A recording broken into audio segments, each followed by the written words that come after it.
नमस्कार, स्वागत है आपका। खबरें अभी तक देख रहे हैं आप। मैं आपके साथ मुमताज खान और मैं हाजिर हूं हमेशा की तरह अपनी बेहद खास पेशकश खबर की तह तक लेकर आपके दरमियान। इस कार्यक्रम के जरिए हमारा मकसद है हर उस अहम खबर की तह तक पहुंचे जो सीधे आम आदमी के सरोकार से जुड़ी होती है, और इसमें हमारी मदद करते हैं हमारे ब्यूरो चीफ्स, हमारे सभी सीनियर साथी। आइए शुरुआत करेंगे हरियाणा से। मुख्यमंत्री मनोहर लाल आज पानीपत दौरे पर रहेंगे और यहां इलेक्ट्रिक सिटी बस सेवा का आगाज करेंगे। प्रदेश के 9 जिलों में इलेक्ट्रिक सिटी बस चलेंगी। 2450 करोड़ रुपए की लागत से सिटी बस सेवा का विस्तार होगा। 29 जनवरी को परिवहन मंत्री मूलचंद शर्मा जगाधरी दौरे पर जाएंगे और यमुनानगर से सिटी बस सेवा का उद्घाटन करेंगे। और पानीपत से करनाल के लिए रवाना होंगे मुख्यमंत्री Manohar Lal. CM Manohar Lal Tejendra park model town में जनसंवाद कार्यक्रम भी करेंगे और यहां श्री श्री संत दुर्लभ नाथ की प्रतिमा का अनावरण भी करेंगे। अहम खबर आपके टीवी स्क्रीन पर आपको दे रहे हैं मुख्यमंत्री के खास कार्यक्रम के हवाले से, और हमारे साथ इस खबर पर हमारे स्टेट हेड जितेंद्र चौधरी जुड़ चुके हैं, उन्हीं का रुख करेंगे। जितेंद्र, बहुत स्वागत है आपका। खबर की तह तक में इलेक्ट्रिक सिटी बस सर्विस का आगाज करेंगे आज मुख्यमंत्री मनोहर लाल। जान सकते हैं जितेंद्र, इस सर्विस से आम लोगों को किस तरह का फायदा होगा, कितनी महत्वाकांक्षी ये सर्विस है जो आज लॉन्च की जाएगी मुख्यमंत्री के द्वारा?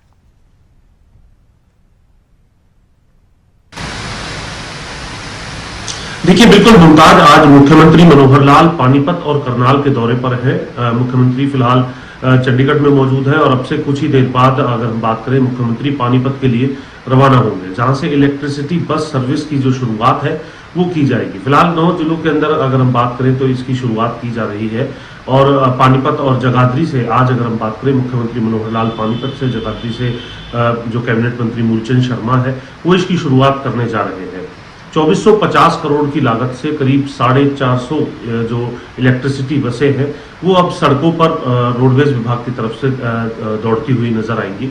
और इन बसों के जरिए जहां पर्यावरण को बचाने को लेकर के एक अहम योगदान जो है वो रहने वाला है, तो वहीं फ्यूल बचाने को लेकर के भी इसकी अहम भूमिका रहने वाली है। तो सीधे तौर पर जो हर प्रकार का जो पॉल्यूशन है वो कम करने को लेकर के इनका महत्वपूर्ण योगदान रहने वाला है, क्योंकि जिस तरीके से हमने पहले भी देखा, जैसे ही दिल्ली एनसीआर के क्षेत्र के अंदर ग्रैब 4 लागू होता है तो उसके साथ ही जो हरियाणा रोडवेज की कुछ ऐसी बसें हैं जिनका एनसीआर में जाना मुश्किल हो जाता है, तो इसीलिए इसकी जो शुरुआत है वो हरियाणा के अंदर अब आज मुख्यमंत्री की तरफ से की जाएगी। मुख्यमंत्री करीब 12:30 बजे, 12:15 बजे के आसपास जो है वो पानीपत के लिए रवाना होंगे और उसके बाद 2 बजे के आसपास इस इलेक्ट्रिसिटी बस सर्विस की जो शुरुआत है वो मुख्यमंत्री मनोहर लाल की तरफ से कर दी जाएगी और लोगों को ये सेवा जो है पूरे तौर पर समर्पित हो जाएगी, जिसकी वजह से लोगों का जो और भी ज्यादा जो पॉल्यूशन की वजह से जो दिक्कतें रहती थी वो अब समस्या जो है कम होते हुए इस शुरुआत के साथ ही नजर आने वाली है। इसके बाद मुख्यमंत्री का करनाल दौरा भी है। करनाल भी मुख्यमंत्री जाएंगे, जहां पर जनसंवाद का कार्यक्रम जो है वो रखा गया है और संत दुर्लभ नाथ की जो प्रतिमा है उसका अनावरण भी मुख्यमंत्री मनोहर लाल की तरफ से किया जाएगा। जिसके बाद आज शाम मुख्यमंत्री वापस चंडीगढ़ जो है वो लौटते हुए नजर आएंगे। तो करनाल और पानीपत का जो कार्यक्रम आज मुख्यमंत्री मनोहर लाल का है वो रहने वाला है और उसमें इस प्रकार के जो कार्यक्रम है जिसका जिक्र मुमताज आपने भी किया वो मुख्यमंत्री के रहने वाले हैं। जी फिलहाल जितेंद्र, फौरी तौर पर 9 जिलों में इलेक्ट्रिक सिटी बस सर्विस शुरू की जा रही है, क्या बाद में इस योजना को एक्सपेंड भी किया जा सकता है अन्य जिलों में?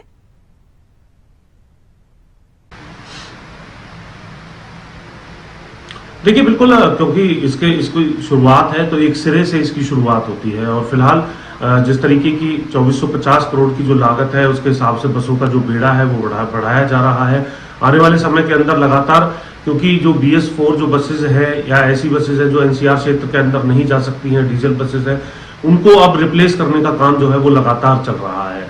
रोडवेज के बेड़े के अंदर अगर हम बात करें तो 3000 से अधिक बसें हैं और कुल जो बसें जो दूसरी स्कीम्स के तहत भी चल रही हैं वो करीब 4100 के आसपास बताई जाती है। अब लगातार उनको रिप्लेस करके रोडवेज अपनी जो बसें हैं वो समय समय पर लाने को लेकर के जो कार्य है वो करते हुए नजर आ रहा है। और हरियाणा भी, क्योंकि एक और जहां दिल्ली से सटा हुआ है तो दूसरी तरफ अगर हम बात करें तो चंडीगढ़ से भी सटा हुआ है, जहां पर इसी प्रकार की जो शर्तें हैं वो समय समय पर देखने के लिए मिलती है। जो दिल्ली के अंदर अमूमन जिस प्रकार की शर्तें होती है उन्हीं को लागू किया जाता है। हालांकि ग्रेड 4 को लेकर के अगर हम बात करें, क्योंकि पॉल्यूशन की स्थिति इस प्रकार की चंडीगढ़ के अंदर नहीं रहती है, इसलिए इस प्रकार की शर्तें नहीं लगती नजर आती है। लेकिन इन तमाम बातों को हरियाणा की तरफ से जरूर ध्यान रखा जा रहा है। जो इस वक्त समय की जरूरत है और उनको रिप्लेस करने की आवश्यकता है। अभी आपने ठीक जिक्र किया कि 9 जिलों के अंदर ये जो बस सर्विस है वो शुरू की गई है। इसके बाद इसके परिणाम देखे जाएंगे और धीरे धीरे इन बसों को जो है अन्य जिलों के अंदर भी शुरू किया जाएगा और लोग इनका लुत्फ जो है उठा सकेंगे, क्योंकि गरीब का रथ जो है वो रोडवेज को कहा जाता है और उसमें लगातार इस प्रकार की जो टेक्नोलॉजी है जो बढ़ाई जा रही है, इससे आम जन को काफी जो है फायदा मिलने वाला है। जितेंद्र, ये भी शेड्यूल में शामिल है मुख्यमंत्री की शाम को 4 बजे के करीब करनाल में श्री शहीद बाबा दुर्लभनाथ की प्रतिमा का भी अनावरण करने वाले हैं। तो करनाल वासियों के लिए आज ये भी एक अच्छी खबर है।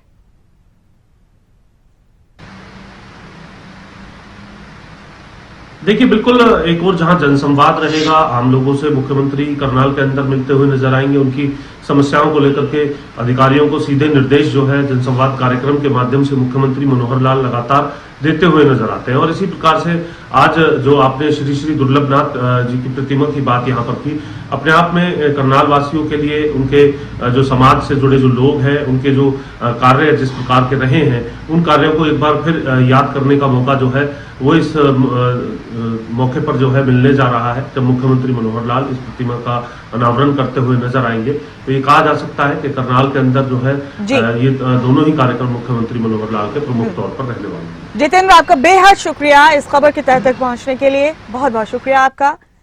और इस बीच हम आगे बढ़ते हुए रुख करेंगे हिमाचल प्रदेश का। प्रदेश में कर्ज और विधायक निधि को लेकर मचे सियासी घमासान के बीच धर्मशाला में सेंट्रल यूनिवर्सिटी का मुद्दा भी अब तेजी से गरमाने लगा है। आलम यह है कि बीजेपी भी अब सड़कों पर उतर चुकी है और सरकार पर जमकर हमलावर है। धर्मशाला में सेंट्रल यूनिवर्सिटी के बाहर जहां हर रोज धरना प्रदर्शन हो रहा है, तो वहीं अब धर्मशाला में बीजेपी ने भी शनिवार को प्रदर्शन किया। बीजेपी सरकार पर दबाव बनाने के लिए सड़कों पर उतरी और सवाल पूछा कि आखिर क्यों सरकार की तरफ से 30 करोड़ रुपए जमा नहीं करवाए जा रहे। पहले आपको दिखाते हैं कि कैसे धर्मशाला में बीजेपी सड़कों पर बैनर्स के साथ उतरी और सरकार पर हमलावर हुई।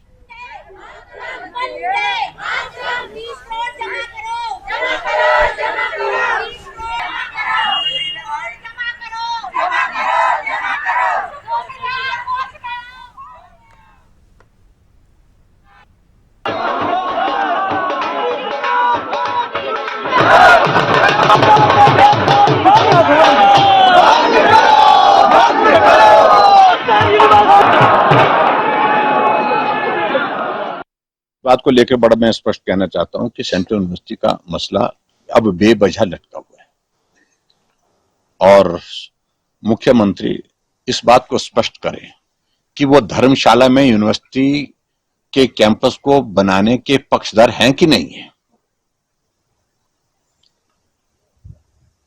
क्योंकि मुझे इस बात को लग रहा है कि कहीं ना कहीं उनके मन में यह है कि धर्मशाला में यूनिवर्सिटी का कैंपस बनना ही नहीं चाहिए, ये भाव है। अगर ऐसा भाव है तो स्पष्ट कर दें, अगर नहीं है तो जो 30 करोड़ रुपए जो एफोरेस्टेशन का जो है वहां पर कंपनसेटरी एफोरेस्टेशन का जो जमा करना है उसको जमा करें, बात खत्म है। और काम और वो जमा होता तो तुरंत वहां पर काम शुरू हो जाएगा। पैसा केंद्र सरकार दे रही है। ये विचित्र परिस्थिति है हिमाचल प्रदेश सरकार की, अनावश्यक रूप से इस सारे मामले को इस प्रकार से एक स्वरूप देने की कोशिश कर रही है। और आज मुझे जानकारी मिली कि भारतीय जनता पार्टी के हमारे पार्टी के साथी धर्मशाला में धरना भी दे रहे हैं इसी मुद्दे को लेकर के कि कैंपस धर्मशाला यूनिवर्सिटी धर्मशाला के नाम से है और उसके बावजूद वहां पर जो जमीन हमने दी जिसकी सारी फॉर्मेलिटीज हमारे समय में पूरी हुई है, सिर्फ मात्र अब 30 करोड़ रुपए जो है वो टेक्निकल फॉर्मेलिटीज पूरा करने के पश्चात जो एफोरेस्टेशन का जो वहां पर जमा होना था उसको जमा करें और काम करें। धर्मशाला से मेरे साथी मनोज धीमान इस खबर पर मेरे साथ बने हुए। मनोज जी क्या रुख करेंगे यहाँ पर तमाम अपडेट्स के लिए। मनोज, बीजेपी पूरी तरह से हमलावर है सरकार पर। जयराम ठाकुर ने इससे पहले विधायक विकास निधि को लेकर सरकार को घेरा। हालांकि मुख्यमंत्री सुखविंदर सिंह सुक्खू ने इस पर कहा कि वो लेटर दिखाएं जिसमें विकास निधि रोकी गई है और इधर अब सेंट्रल यूनिवर्सिटी के कैंपस को लेकर बीजेपी पूरी तरह से सरकार पर हमलावर है। क्या मामला है मनोज? ये 30 करोड़ रुपए जिसका जिक्र किया जा रहा है, क्या वो सरकार की तरफ से अलॉट नहीं हुए, ये लगाए नहीं गए, क्या है पूरा मामला? तफसील से बताइए।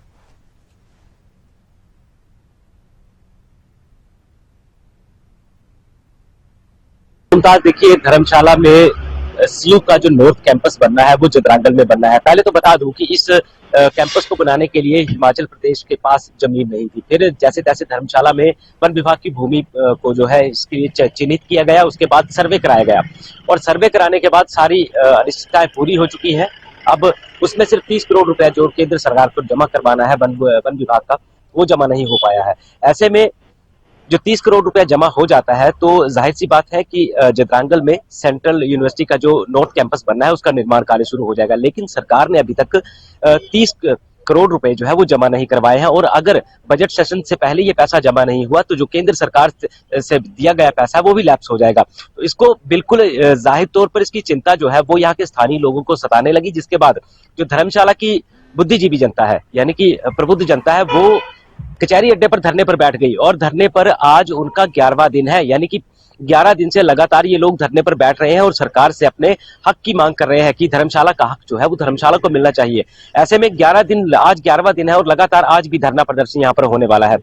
अगर पिछले कल की बात करें तो पिछले कल भारतीय जनता पार्टी ने एक विशाल रैली निकाली और धरना प्रदर्शन किया, यानी कि एक रोष प्रदर्शन जो है वो किया गया, जिसमें विपिन सिंह परमार मौजूद हुए, कांगड़ा चंबा सांसद जो है किशन कपूर वो शामिल हुए, पूर्व विधायक विशाल नहरिया थे वो भी शामिल हुए। लेकिन एक तरफ तो धरना चल रहा था, लेकिन दूसरी तरफ भारतीय जनता पार्टी अपना प्रदर्शन कर रही थी। ऐसे में जो है अब सरकार पर दबाव बनाने वाली वो बात आ चुकी है, सरकार को किस तरह से दबाव बनाना है, क्योंकि जो 30 करोड़ रुपए है वो सरकार को जल्द जमा करवाना होगा ताकि जो जदरांगल में 30 करोड़ रुपए केंद्र की तरफ से राज्य सरकार को मिले हैं। हालांकि सारी औपचारिकता मनोज, अहम सवाल है मेरा यहाँ आपसे, ये 30 करोड़ रुपए जिन फंड्स की बात की जा रही है, ये जो वन विभाग को दिए जाने हैं, जैसे कि आपने बताया, ये केंद्र सरकार की तरफ से राज्य सरकार को मिल चुके हैं या ये राज्य सरकार को ही अपने एंड पर देने हैं वन विभाग को? ये केंद्र सरकार ने सेंट्रल यूनिवर्सिटी बिल्कुल मुमताज, देखिए, जो केंद्र सरकार ने है सेंट्रल यूनिवर्सिटी बनाने के लिए जो पैसा जो है वो केंद्र जो प्रदेश सरकार है उसको दे दिया है। लेकिन जो वन भूमि पर जो है वो ये पूरे का पूरा कैंपस बनना है, उसके लिए 30 करोड़ रुपए जो है वो केंद्र सरकार को जमा करवाने हैं, जो प्रदेश सरकार जमा करवाएगी। तो प्रदेश सरकार अभी तक जमा नहीं करवा पाई है। और मुमताज, ये आपको बता दूं कि ये धरना जो है ये सबसे पहले बेसिकली यहाँ की प्रबुद्ध जनता यानी कि जो बुद्धिजीवी सीनियर सिटीजन या महिलाएं हैं या बच्चे हैं, उन लोगों ने ये धरना शुरू किया था और अब इसको राजनीतिक टूल दी जा रही है, यानी कि राजनीति से प्रेरित ये धरना माना जा रहा है। कल भाजपा भी इसमें शामिल हुई है। हालांकि ये जो धरना चल रहा है ये सांकेतिक धरना था, अब इसने क्रमिक रूप धारण किया और आने वाले दिनों में ये उग्र आंदोलन का रूप धारण करेगा, क्योंकि इसमें पूर्व मुख्यमंत्री शांता कुमार भी बैठने वाले हैं और भाजपा के पूर्व के जो मंत्री या नेता रह चुके हैं या मौजूदा विधायक है कांग्रेस के, वो भी इस धरने में शामिल हो रहे हैं, क्योंकि सरकार पर दबाव बनाने का प्रयास किया जा रहा है। हालांकि जो प्रबुद्ध जनता है वो लगातार यही मांग कर रही है कि हम इस धरने को राजनीतिक रूप नहीं देंगे, ये किसी तरह से राजनीति से प्रेरित नहीं होगा और सरकार पर हम खुद दबाव बनाएंगे कि आखिर सरकार क्यों नहीं जमा करवा रही। मुमताज, ये पिछले 14 साल से इसी तरह सेंट्रल यूनिवर्सिटी के कैंपस को लेकर के राजनीति होती रही है और आधे से ज्यादा भाग जो है वो देहरा में शिफ्ट कर दिया गया है, यानी कि देहरा में सेंट्रल यूनिवर्सिटी का निर्माण चल रहा है। लेकिन जो धर्मशाला में कैंपस बनना है उस पर सवालिया निशान खड़े हो चुके हैं। सरकार पैसा नहीं जमा करवा पा रही और जनता अपना हक मांग रही है, यानी कि हक, यानी कि कहा जा सकता है कि जो बच्चों के साथ खिलवाड़ हो रहा है, जो छात्र यहाँ पढ़ते हैं उनके साथ 14 साल से लगातार ये सियासत खेली जा रही है कि उनके लिए कैंपस नहीं है, वो किराए के भवनों में यानी कि किसी दूसरे मालिक का जो भवन है उस पर कब्जा करके बैठे हुए वहां पर पढ़ाई चल रही है। तो कहीं ना कहीं छात्र भी ठगे महसूस कर रहे हैं और अब जो जनता ने धरना शुरू कर दिया है तो इस धरने से कहीं ना कहीं सरकार पर दबाव बनेगा। हालांकि सरकार की तरफ से कोई ऐसा बयान नहीं सामने आया है कि ये धरना रोका जाएगा या पैसा जमा कराया जाएगा, इस तरह की कोई बात सामने नहीं आई है। लेकिन लगातार ये धरना जो बढ़ता हुआ आज 11वें दिन में प्रवेश कर गया है, कुछ ही देर के बाद कचहरी अड्डे पर फिर से धरना प्रदर्शन शुरू हो जाएगा। और धरना प्रदर्शन किसके खिलाफ है? सरकार के खिलाफ, क्योंकि सरकार पैसा जमा नहीं करवा पा रही। लोगों की यही मांग है कि सरकार पैसा जमा करवाए और हम अपना धरना खत्म कर देंगे। तो सरकार इसके साथ कई लोगों का भविष्य जुड़ा हुआ है। सरकार के नुमाइंदों से मनोज इस बारे में कोशिश की आप लोगों ने सरकार के प्रतिनिधियों से बात करने की? मनोज, क्या कहना है उनका? ऐसी बात है बिल्कुल मुमताज, देखिए सबसे पहले हमने धर्मशाला के जो मौजूदा विधायक है सुधीर शर्मा, उनसे बात की थी तो उन्होंने कहा कि मेरी मुख्यमंत्री से बात हो चुकी है और वो जल्द पैसा जमा करवाएंगे। लेकिन आज तकरीबन 20 दिन से ज्यादा का वक्त हो चुका है और अभी तक पैसा जमा नहीं हुआ है। तो ऐसे में सुधीर शर्मा ने आश्वासन दिया है कि मैं अपनी जनता के साथ खड़ा हूं, यानी कि वो धर्मशाला की जनता के साथ खड़े हैं और सरकार को चुनौती भी दे सकते हैं। ऐसे में पूर्व मुख्यमंत्री शांता कुमार, उन्होंने भी सुखविंदर सिंह सुक्खू जो प्रदेश के मुख्यमंत्री हैं उनसे टेलीफोनिकली बात की थी। तो मुख्यमंत्री ने शांता कुमार को आश्वासन दिया था कि जैसे ही सर्वे पूरा हो जाता है मैं पैसे जमा करवा देंगे। तो ऐसे में सर्वे भी पूरा हो चुका है लेकिन पैसे जमा नहीं हुए हैं। तो अब ये जनता और जनता के साथ वो नेता लोग भी अब शामिल होने वाले हैं उस धरने में। यह बड़ा धरना हो जाएगा और एक उग्र आंदोलन का रूप ये धरना ले लेगा, क्योंकि जब तक पैसे जमा नहीं होते ये लोग धरना खत्म करने वाले नहीं है। और धरने में कई कुछ हो सकता है, कुछ भी हो सकता है। आज तो ये 50 से 60 लोग बिठा रहे हैं।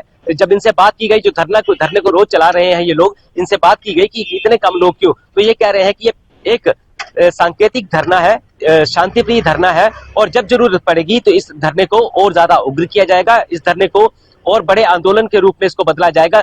और बड़े जन नेता जब इस पर बैठ जाएंगे तो जाहिर सी बात है ये आंदोलन खुद बड़ा हो जाएगा और सरकार को झुकाने का पूरा प्रयास रहेगा, क्योंकि मार्च का महीना बचा है। बजट सेशन से पहले सरकार को पैसा जमा करवाना होगा, अन्यथा जो केंद्र सरकार ने पैसे दे दिए हैं, जो केंद्र सरकार ने सेंट्रल यूनिवर्सिटी निर्माण के लिए पैसा दिया है, वो पैसा लैप्स हो जाएगा। उसको बचाने के लिए ये लोग लगातार धरना प्रदर्शन करने हैं।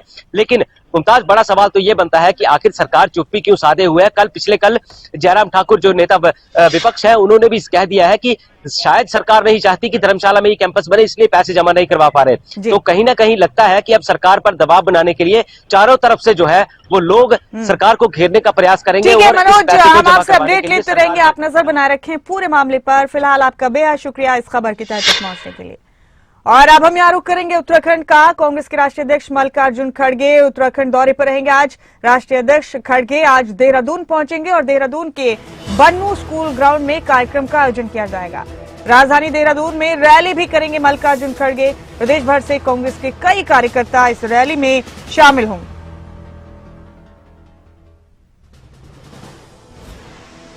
हमारे साथ नासिर हुसैन हमारे साथी देहरादून से इस खबर पर जुड़ चुके हैं, सीधे उन्हीं का रुख करेंगे।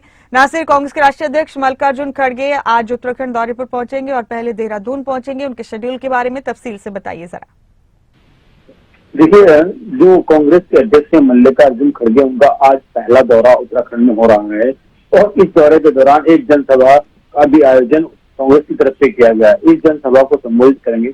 करीब लगभग 12 से 1 बजे के बीच मल्लिकार्जुन खड़गे जो राष्ट्रीय अध्यक्ष है कांग्रेस के, वो देहरादून पहुंचेंगे और उसके बाद तमाम जो कार्यकर्ता सम्मेलन जिसका आयोजन किया जा रहा है उसमें शामिल होंगे और कार्यकर्ताओं को संबोधित करेंगे। इसके अलावा भी उनको कई कार्यक्रम करने हैं, उनको कांग्रेस के तमाम नेताओं से मुलाकात करनी है, क्योंकि सबसे बड़ा जो कार्यक्रम रखा गया है वो कार्यकर्ता सम्मेलन रखा गया है। और देहरादून का जो बन्नू ग्राउंड है वहां पर हजारों की संख्या में जो कांग्रेस के कार्यकर्ता हैं वो इस कार्यकर्ता सम्मेलन में शामिल होने जा रहे हैं, क्योंकि इस कार्यक्रम को लेकर के कांग्रेस तैयारी कर रही थी। प्रदेश के 13 जिलों से तमाम कार्यकर्ताओं को आज देहरादून बुलाया गया है ताकि जो मल्लिकार्जुन खड़गे हैं वो तमाम कार्यकर्ताओं को संबोधित कर सकें। और क्योंकि अब जल्द ही लोकसभा चुनाव होने वाले हैं, ऐसे में जरूरी है जो कार्यकर्ता उनमें संचार करना, ऊर्जा का संचार करना, इसलिए इस कार्यकर्ता सम्मेलन का आयोजन किया गया।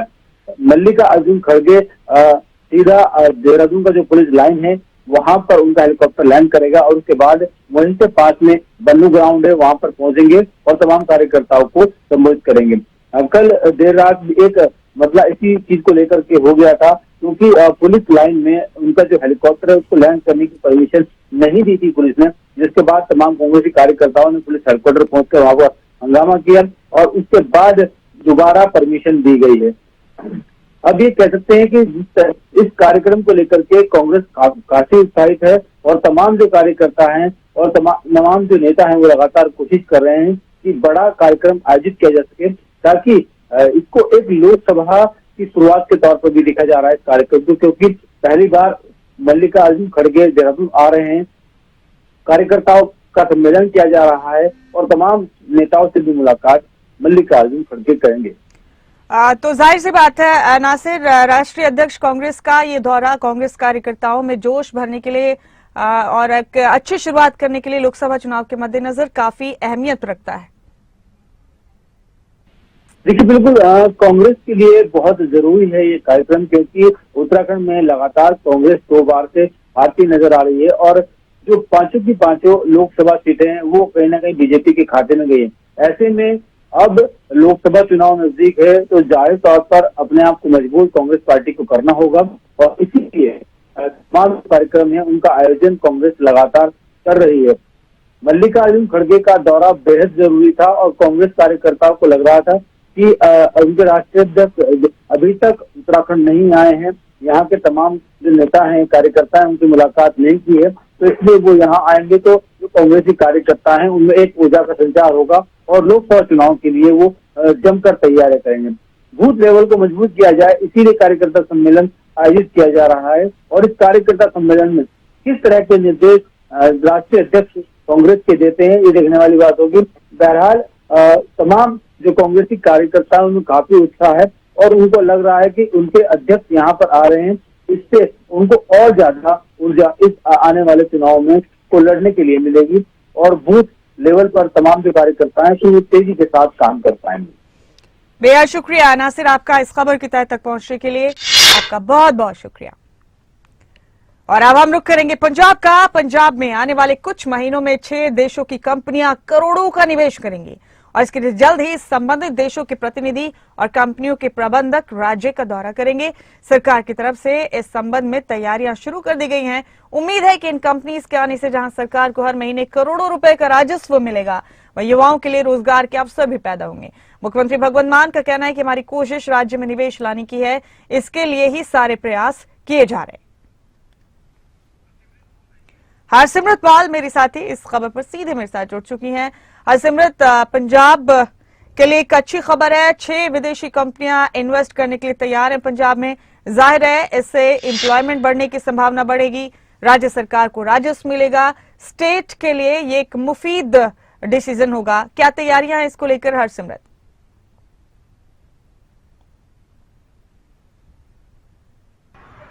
जी बिल्कुल मुमताज, आपको बता दें कि मुख्यमंत्री भगवंत मान की तरफ से दिल्ली में जो है बैठक की गई थी और कुछ समय पहले बताया गया था कि अन्य देशों के राजदूतों के साथ ये मुलाकात जो है मुख्यमंत्री के द्वारा की गई है। वहां पर पंजाब के बारे में उनको बताया गया कि पंजाब में कितनी संभावनाएं हैं इंडस्ट्री की और बिजनेस की। तो उसके बाद ये अच्छी खबर जो है पंजाब के लिए निकल के सामने आई है कि 6 देशों ने दिलचस्पी दिखाई है पंजाब में इन्वेस्टमेंट करने के लिए और इसके अंदर जो है टूरिज्म, ऑटो सेक्टर, IT ऐसे जो क्षेत्र है वो शामिल है जिनकी वजह से जो है ये सेक्टर जो है यहाँ पर पंजाब में आएंगे। आपको ये भी बताएं कि इसके लिए मोहाली, राजपुरा और जालंधर जैसे कई शहर जो है वो लिस्टेड किए गए हैं जहां पर ये उद्योग आएंगे। आपको ये भी बताएं कि हाल ही में गोइंदवाल थर्मल प्लांट जो मुख्यमंत्री भगवंत मान की सरकार के द्वारा खरीदा गया था, तो उसको लेकर के भी काफी योजनाएं जो है वो दिखती नजर आ रही है, क्योंकि इससे पंजाब में बिजली जो है वो सरप्लस होने वाली है, तो ऐसे में उद्योगों को फायदा मिलेगा। आपको ये भी बताएं कि जहां जहां इंडस्ट्री लगेगी वहां पर तकरीबन एक इंडस्ट्री पे 10,000 लोगों को प्रत्यक्ष या परोक्ष रूप से जो है रोजगार मिलेगा और इसके अलावा अलग अलग जगह पर जहां जहां इंडस्ट्री लगेगी वहां पर भी रोजगार मिलने की संभावना जो है वो ज्यादा उत्पन्न होगी। तो आपको बता दें कि इस बार 6 राज्य जो हैं अभी तक उन्होंने हाँ भरी है पंजाब में आने के लिए, तो ऐसे में ये देखना बहुत जरूरी है कि किस तरह से आगे का ये सारा रहेगा और कब जो है ये सारा काम शुरू हो जाएगा, क्योंकि पंजाब में इसके लिए जो इंडस्ट्रीज है वो आने को तैयार है। खुद मुख्यमंत्री ने इसकी जो बैठक है वो की है। बेहद शुक्रिया हरसिमरत आपका इस खबर की तह तक पहुंचने के लिए, बहुत बहुत शुक्रिया। और इसी के साथ हमारे आज के खास कार्यक्रम खबर की तह तक में इतना ही। मैं अपने तमाम साथियों का बहुत शुक्रिया अदा करती हूँ। बहुत बहुत शुक्रिया आप सभी का। तमाम अहम खबरों के लिए बने रही खबरें अभी तक के साथ।